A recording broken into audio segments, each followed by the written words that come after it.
जंगल अभी भी खामोश था, मगर अब यह खामोशी नॉर्मल नहीं थी। शेरू की आंखों में रोशनी नहीं, यादें जाग रही थी।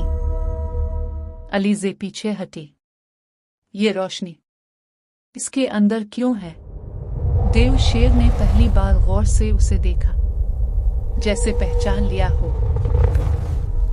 और फिर जमीन पर वही निशान दोबारा चमकने लगा, मगर इस बार निशान सिर्फ शेरू की तरफ जा रहा था।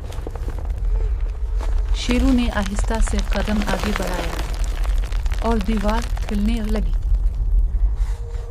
अंदर एक पुरानी हकीकत छपी थी, जिसे कोई नहीं जानता था। अलीज़े कांप गई। ये जंगल नहीं, दरवाजा है। और दीवार के पीछे से कोई और सांस लेने लगा। अगला पार्ट देखने के लिए कमेंट्स करें।